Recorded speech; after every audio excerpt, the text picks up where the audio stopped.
This call is now being recorded.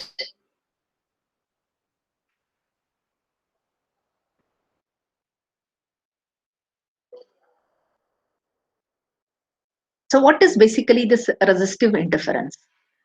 Now, resistive interference, we know there are several resistive elements which are connected in the any amplifier stage, whether it is instrumentation amplifier or any other network, we do have some resistive elements.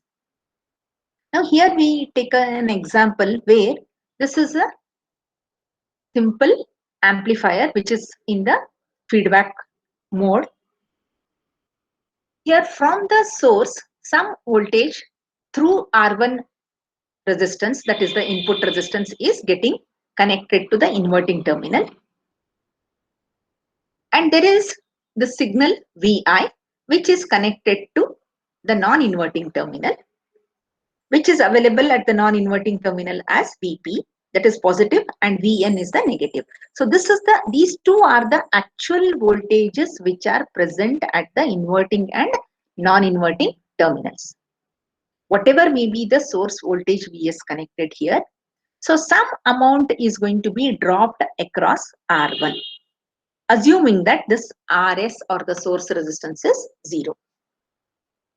Now all of us know that there is going to be some source resistance, and if for any other purpose this value can be negligible, or rather the effect of this resistance is negligible on the entire circuit. But in case of sensors or in case of microvolt level amplification, these drops also matter a lot, or these drops may cause interference in the actual measurement. So if you want the entire measurement system to be more sensitive, under such cases, such voltage drops have to be taken care of.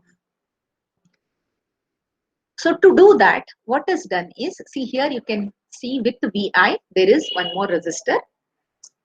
So whenever the resistive effects are there or resistive drops are there, to take care of them or to nullify their effects, there is what is known as grounding concept used. Even in the earlier classes also we have seen by grounding how exactly the excessive voltages can be dropped to ground.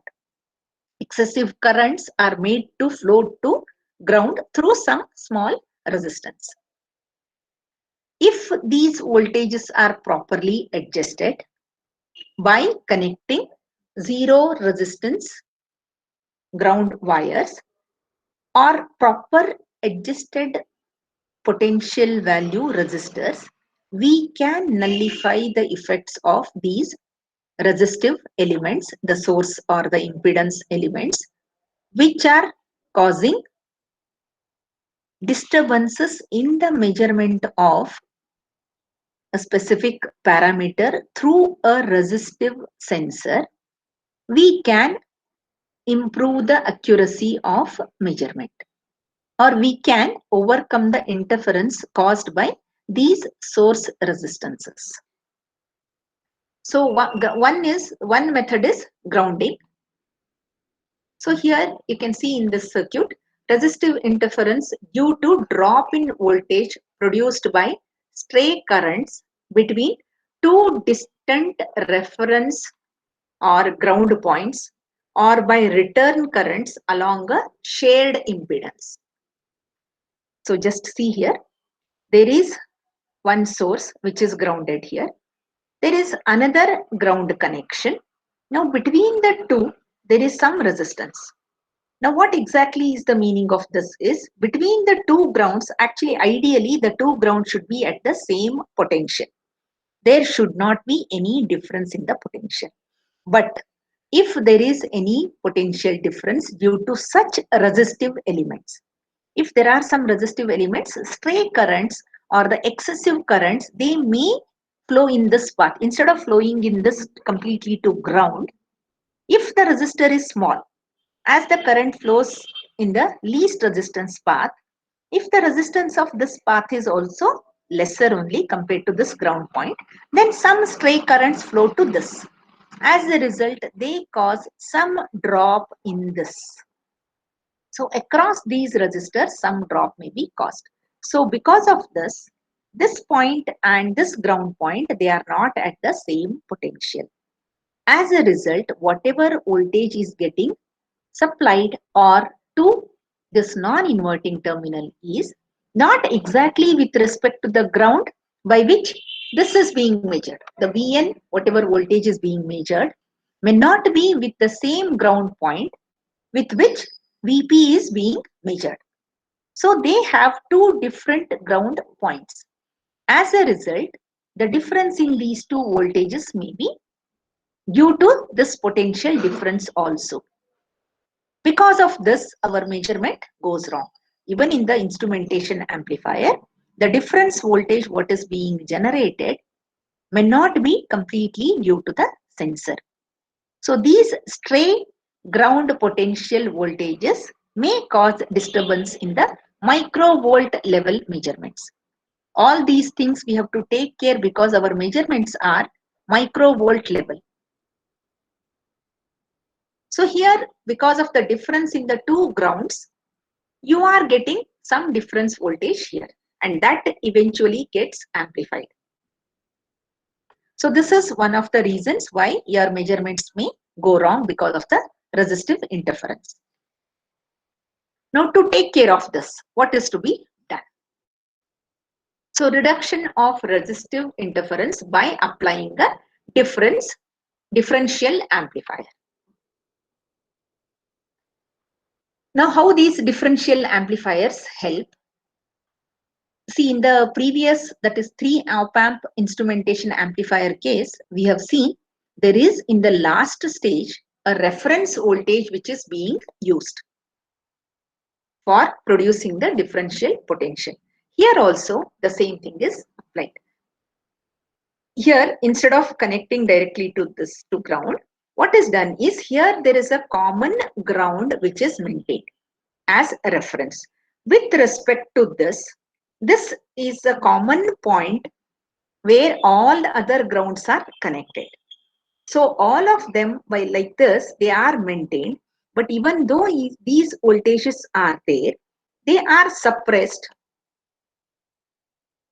by adding a series parallel combination of resistors where the drops are going to be minimized and they are made to flow to ground like this. So by doing this, instead of measuring the voltage here, the voltage is measured with respect to this ground potential.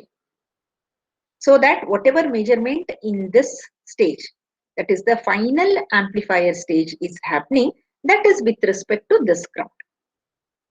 The final stage ground, where the VD or the difference voltage in the final stage is being produced.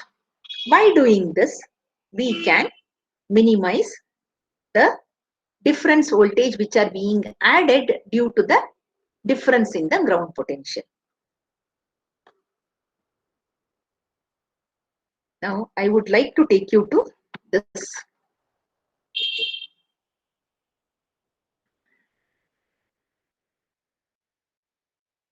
Same circuit from book I have taken. So here, by doing this, what happens here? The common mode rejection ratio of the amplifier gets improved. Because if this is coming here and there is no common ground, automatically due to the difference voltage, the common mode signals are also every time getting added here. As a result, the AC, the common mode gain, AC is also improved. So when you want to reject the common mode signals due to this change in the potential of the ground, you are getting common mode signal amplification also. This finally, the common mode rejection ratio, which is equal to AD by AC. When AC is increasing, naturally CMRR is reducing. This indicates that common mode signals are also getting amplified, which is an undesired effect. And if this continues to the next amplifier stage also. So these common mode signals which are amplified here, they are reaching the next stage. So they cause, after the amplification, more interference in the measurement system. So because of this, they are eliminated by grounding like this. And there are other mechanisms like shielding and all. This we will discuss in the next bit. So there is one more mechanism, that is shielding.